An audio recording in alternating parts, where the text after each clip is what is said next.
So hello guys, welcome to our channel SK account classes. तो guys आज की इस वीडियो में स्टार्ट करने वाले हैं अकाउंट्स क्लास 11 का पहला chapter meaning and objective of accounting. इस चैप्टर को स्टार्ट करने के पहले मैं आप सभी से एक बात शेयर करना चाहता हूं कि इस साल इस चैप्टर को अपने क्लास 11 को स्टार्ट करने के पहले मैंने अपने कम्युनिटी पोस्ट पे एक पोस्ट किया था कि हम इस साल ना आप सभी को एक छोटा सा सरप्राइज देने वाले हैं। वो छोटा सा सरप्राइज मैं आज आपको इस वीडियो में बताऊंगा। तो ये सरप्राइज आप सभी के लिए ये था कि आज से इस वीडियो से अब हम अगले हर लेक्चर में ना अब डीके गोयल की बुक यूज करने वाले हैं। एससी शर्मा के हमारे क्लास 11 के हो चाहे क्लास 12 के हो, दोनों बुक से हमने कवर कर लिए। ठीक है, अगर आपको जरूरत पड़ेगी तो उसके भी क्वेश्चन आंसर न्यूमेरिकल क्वेश्चंस आते रहेंगे, बट अब से हम स्टार्ट करने वाले हैं अपने क्लास 11 को लेकर के डीके गोयल की बुक को। ठीक है, तो इस बुक को भी देख लेते हैं। हमारी एससी शर्मा तो कंप्लीट हो गई, हर बुक इंपॉर्टेंट होती है। आप जिस बुक से पढ़ना चाहो उस बुक से पढ़ सकते हो। हमारे साल स्टार्ट होने के पहले मैंने कुछ बच्चों से पहले बात किया था, टेलीग्राम पे मेरी बात हुई थी कि किस बुक को स्टार्ट किया जाए। ठीक है, एससी शर्मा कंप्लीट हो गई थी, तो इस बार मैंने स्टार्ट किया कि डीके गोयल को पहले स्टार्ट कर लेते। ठीक, तो यहाँ पे हमारा सबसे पहला ही, कोई भी आप बुक से पढ़ोगे, किसी भी बुक से पढ़ोगे, थ्योरेटिकल चैप्टर आता है ना, तो पहले चैप्टर में पहला ही टॉपिक होता है अकाउंटिंग। अकाउंटिंग होती क्या है, देखो यहाँ पे एकदम सिंपल डेफिनेशन मैंने लिख दिया।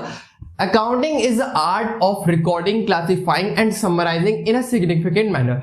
अकाउंटिंग होता क्या है कि किसी चीज को रिकॉर्ड करना। ठीक है, हम अपने ट्रांजैक्शंस को रिकॉर्ड करेंगे एकदम सिग्निफिकेंट मैनर, मतलब कि स्टैंडर्ड तरीके से। ठीक है, अगर देखो हम किसी भी काम को अपना नोट करते हैं, ठीक है, आप स्टैंडर्ड फॉर्म में नोट करोगे, अपनी उन्हीं चीजों को, अपने ट्रांजैक्शन को नोट करते हो स्टैंडर्ड फॉर्म में, तो वो अकाउंटिंग होती है। ठीक है, आप अपनी चीजें जैसे कि हमारे बैंक में आप अकाउंट खुलवाते हो तो उसमें भी अपना पासबुक होता है ना, तो वो अगर आप अपना नोट कराते हो बैंक से तो एकदम स्टैंडर्ड फॉर्म में होता है। ठीक है, तो हमें स्टैंडर्ड फॉर्म में हर एक चीज लेके चलना होता है सिग्निफिकेंट मैनर में। ठीक, उसके बाद क्या कह रहा है, and in term of money. हमारा कोई भी अकाउंटिंग करते हैं तो उसमें मॉनेटरी पॉलिसी जरूर से उसमें इंक्लूडेड होता है, वहां पे हमें मनी ट्रांजैक्शन नोट करना होता है। ठीक है, आगे फिर देखो ट्रांजैक्शन एंड इवेंट, जो भी हमारे ट्रांजैक्शन होते हैं उनको भी हम रिकॉर्ड करेंगे, साथ साथ which are in a part at least of a financial character. Financial character का पार्ट होना चाहिए, and interpreting the result thereof. Interpreting का मतलब होता है एक्सप्लेन, अच्छे से एक्सप्लेन किया हुआ होना चाहिए। आपने जो नोट किया है वो खुद तो आपको समझ में आना चाहिए। ठीक है,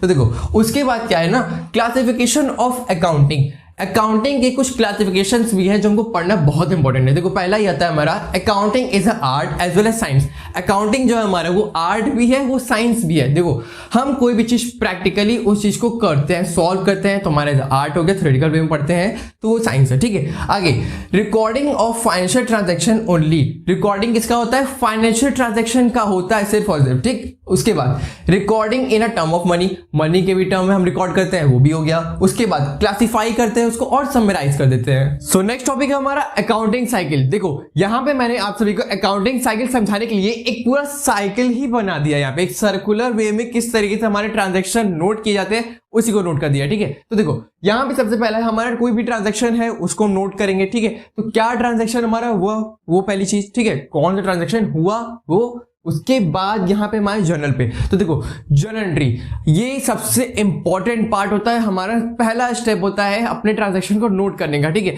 तो यहाँ पे हम अपने जर्नल एंट्री को नोट करते हैं। जैसे कि हमारा बिजनेस का सबसे पहला, अगर आप बिजनेस स्टार्ट करते हो ना, सबसे पहली जर्नल एंट्री हमारी होती है cash account debit to capital account. ठीक है, तो आप अपने बिजनेस में कैपिटल लगा रहे हो, उसमें देखो कैश एज ए कैश कुछ पैसे लगाते हो अपने बिजनेस में, है ना, तो बस उसी चीज को हम जर्नल एंट्री के वे में लिख दिए। ठीक है, तो एक चैप्टर जब आएगा हमारा, ये तो हमारा थ्योरी चैप्टर हो गया, जब जर्नल एंट्री का चैप्टर आएगा ना तो एकदम डिटेल में उस चीज को पढ़ेंगे, अच्छे से समझेंगे कि क्या होता है। ठीक है, देखो उसके आगे देखते हैं यहाँ पे लेजर। अब देखो जर्नल के बाद क्या होता है ना, लेजर। जर्नल से ही अब उसको हम लेजर में कन्वर्ट कर देते हैं। ठीक है, और उसके बाद यहां से ट्रायल बैलेंस बनता है। उसके बाद trading and profit and loss account, जिसे हम फाइनेंशियल स्टेटमेंट में पढ़ेंगे।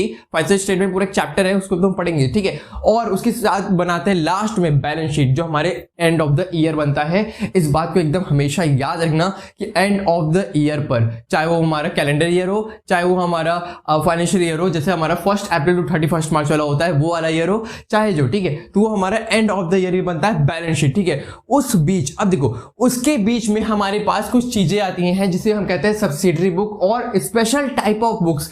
स्पेशल टाइप ऑफ बुक्स कहने का मतलब वो ट्रांजैक्शन होता है जो क्रेडिट पे होता है, वो हम देखो आपको डिटेल में बताएंगे ही, जो वो चैप्टर्स हम करने वाले हैं ना तो उसका आपको डिटेल पता ही चल जाएगा, ठीक है। जब अलग अलग चैप्टर्स के अलग अलग देखो सारे पार्ट्स अलग अलग होने वाले हैं।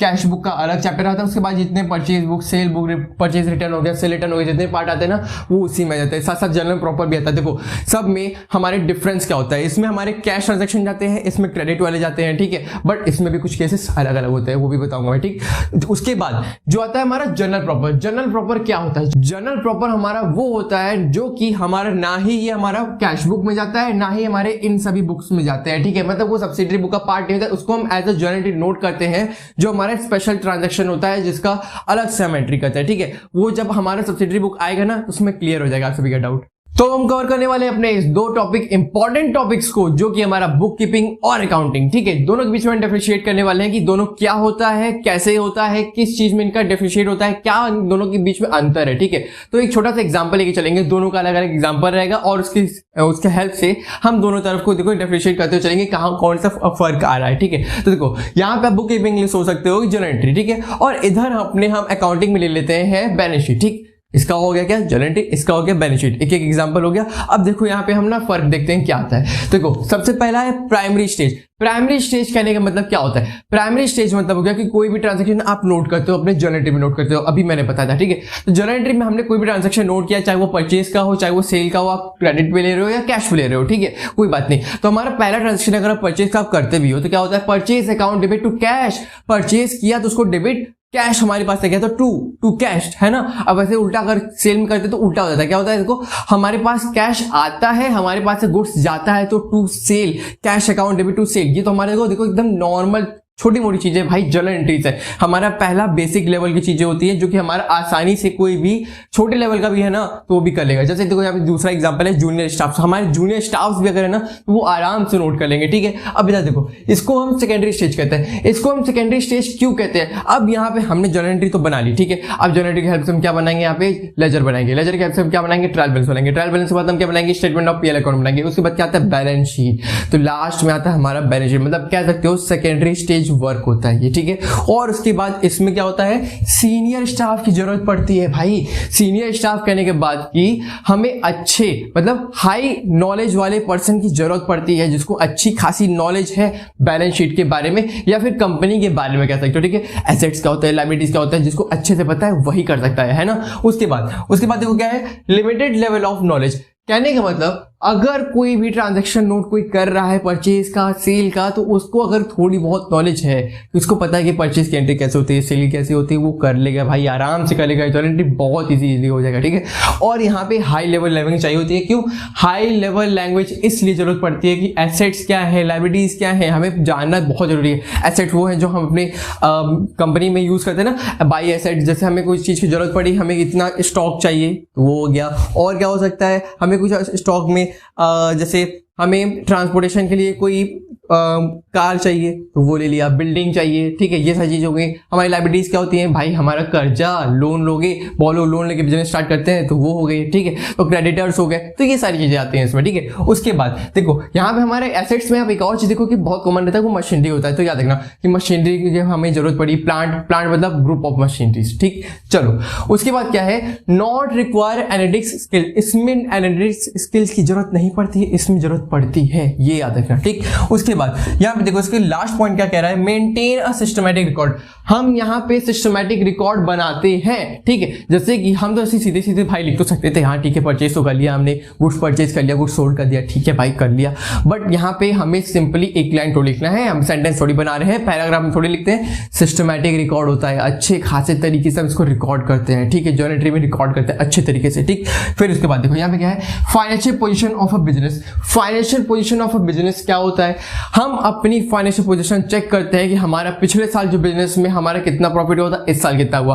पिछले साल हमें 10 करोड़ की प्रॉफिट हुई थी, इस साल 8 करोड़ की हो गई, 2 करोड़ की तरह गया, तो बस यही अपने पुरानी चीज़ों को हम चेक करते हैं कि हमारी फाइनेंशियल पोजीशन क्या है। जरूरी नहीं कि हम अपने पिछले साल से ही अपने आप को कंपेयर करें कि हमारे पिछले साल इतनी प्रॉफिट हुई थी, इस साल इतनी प्रॉफिट हुई, ठीक है। हम दूसरी कंपनी से भी कंपेयर कर सकते हैं कि हाँ उसकी कंपनी में कितना प्रॉफिट हो रहा है, उसका 12 करोड़ का प्रॉफिट हो रहा है, हमारी कंपनी का कितना हो रहा है, 15 करोड़ का हो रहा है, हमारे 3 करोड़ का ज़्यादा प्रॉफिट हो गया ना। तो इस तरीके से हम करते हैं, ठीक है। मतलब कि यहाँ पे देखो आप सिंपली अगर देखोगे तो दोनों में बहुत फर्क होता है ना। तो वीडियो के अब लास्ट टॉपिक की तरफ चलते हैं जो कि हमारे पास है अब टाइप्स ऑफ अकाउंटिंग और यहाँ पे यूज ऑफ अकाउंटिंग इंफॉर्मेशन। मतलब टाइप्स ऑफ अकाउंटिंग कितने टाइप होते हैं भाई वो, और उसका यूज कहाँ करते हैं, हमारे अकाउंटिंग इंफॉर्मेशन का कहाँ कहाँ यूज होता है, ठीक है। यूजेस लिखना है, ठीक है। अब देखो यहाँ पे हमारे पास सबसे पहले देख लेते हैं टाइप्स ऑफ अकाउंटिंग। हमारे 5 होते हैं, financial accounting, cost accounting, management accounting, tax accounting और सोशल रिस्पॉन्सिबिलिटीज अकाउंटिंग, ठीक है। तो देखो पहला हमारा क्या है, फाइनेंशियल अकाउंटिंग। फाइनेंशियल अकाउंटिंग मतलब मॉनेटरी अकाउंटिंग, जो हम अपना कैश ट्रांजैक्शन या फिर क्रेडिट ट्रांजैक्शन अपना करते हैं ना, जो अपने ट्रांजैक्शन रिकॉर्ड करते हैं, वही वाले पार्ट आते हैं किसमें, फाइनेंशियल अकाउंटिंग में, ठीक है। उसके बाद कॉस्ट अकाउंटिंग, अब किस प्रोडक्ट का कितना कॉस्ट रखना है एज पर यूनिट, वो कितने रुपीस का होगा, वो किस में जाएगा, कॉस्ट अकाउंटिंग में जाएगा, ठीक है। उसके बाद मैनेजमेंट अकाउंटिंग। मैनेजमेंट अकाउंटिंग बहुत इंपॉर्टेंट रोल होता है अपने कंपनी में इसका, ठीक है। किसी भी कंपनी का मैनेजमेंट अकाउंटिंग जो होता है सबसे इंपॉर्टेंट पार्ट होता है, क्योंकि इसमें जो अकाउंटिंग इंफॉर्मेशन हम देते हैं, ठीक है, अब उससे एनालाइज करते हैं कि हमें किस तरीके से प्लानिंग करने की जरूरत है, ठीक है। हमारे कंपनी को किस तरीके की प्लानिंग करने की जरूरत है कि अपनी कंपनी को बूस्ट करते चलते चले जाएं, कि अपने नेक्स्ट लेवल तक बिजनेस चलता रहे, खाली प्रॉफिट होते रहे हमारे, ठीक है। तो उसको प्लानिंग करते हैं कि हम किस तरीके से अपने बिजनेस को ग्रोथ करा सकते हैं, ठीक। उसके बाद टैक्स अकाउंटिंग, भाई बहुत सिंपल होता है यार। टैक्स अकाउंटिंग मतलब कि टैक्स पर्पस वाली चीजें ना, जीएसटी हो गई, ठीक है। तो वही जीएसटी वाली पार्ट इसमें आता है। हाँ, इसमें जर्नल एंट्री का पार्ट बहुत इंपॉर्टेंट होता है जब टैक्स अकाउंटिंग हम करते हैं, ठीक है। तो देखो नेक्स्ट है सोशल रिस्पॉन्सिबिलिटीज। अब बिना सोशल रिस्पॉन्सिबिलिटीज के हमारे अकाउंट्स, हमारे बिजनेस कैसे चलेगा, ठीक है। तो कुछ बिजनेस नेचर का भी पार्ट किससे इन्वॉल्व होता है, हमारे सोशल रिस्पॉन्सिबिलिटीज से भी होता है, ठीक। उसके बाद देखो अब हमारा आता है uses of accounting information. Accounting information का हम यूज कैसे करते हैं। अब देखो इंटरनल यूजेस, इंटरनल यूजेस देखो 2 होते हैं वैसे तो, इंटरनल यूजेस और एक्सटर्नल यूजेस। अब यहाँ पे इंटरनल यूजेस के भी सब हेडिंग्स होते हैं, जो कि हमारा आता है ओनर का, एक मैनेजमेंट का, ठीक है। तो पहला होता है हमारा ओनर। इंटरनल यूज कौन करता है अकाउंटिंग इंफॉर्मेशन का, जो हमारा मेन ओनर है भाई, जो हमारे कंपनी का मेन ओनर है वही तो करेगा ना अकाउंटिंग इंफॉर्मेशन का यूज, तो वो करेगा ही करेगा ना, मेन ओनर है भाई वो तो। उसके बाद बचा कौन, मैनेजमेंट बचा। मैनेजमेंट क्या कौन आते हैं भाई, हमारे जितने भी एम्प्लॉयज हो गए, जितने छोटे छोटे लेवल के हो गए, ओनर के बाद वाली चीजें वो हो गए मैनेजमेंट में, ठीक है। तो दोनों का काम क्या होता है, अकाउंटिंग इंफॉर्मेशन को सही तरीके से यूटिलाइज करना और सही तरीके से उनका यूज करना, ठीक। उसके बाद होता है एक्सटर्नल यूजेस। तो एक्सटर्नल यूजेस में हमारे कौन आ सकते हैं, क्रेडिटर्स आते हैं, लोन आता है, शेयर्स आते हैं, ठीक है। तो शेयर फंड्स है, वो छोटी छोटी चीजें जो है ना हमारे क्लास 11 प्लस साथ में हमारे क्लास 12 में दोनों चीज आती रहेंगी, ठीक है। तो यहां तक हमारा था क्लास 11 का पहले चैप्टर का थ्योरेटिकल चैप्टर, जो कि हमने एक वीडियो में कंप्लीट कर लिया है। अब जो टॉपिक्स आपको और अलग से चाहिए होंगे तो बता देना जरूर से, तो उसके अलग से सेपरेट वीडियो आप सबके लिए आते रहेंगे। यहाँ तक ये सारी चीजें ना बेसिक वाली थी कि जो आपको जानना इंपॉर्टेंट था। अब इसके बाद जो हम करेंगे ना अपने थ्योरेटिकल के बाद, अब जो न्यूमेरिकल क्वेश्चंस आएंगे, न्यूमेरिकल चैप्टर्स भी है ना, वो बहुत इंपॉर्टेंट रहेंगे, ठीक है। उन सभी वीडियो को आप मिस ना कर दो। इस चैनल को सब्सक्राइब करके जरूर से देखना और वीडियो को लाइक करना, अपने फ्रेंड्स के साथ शेयर कर देना।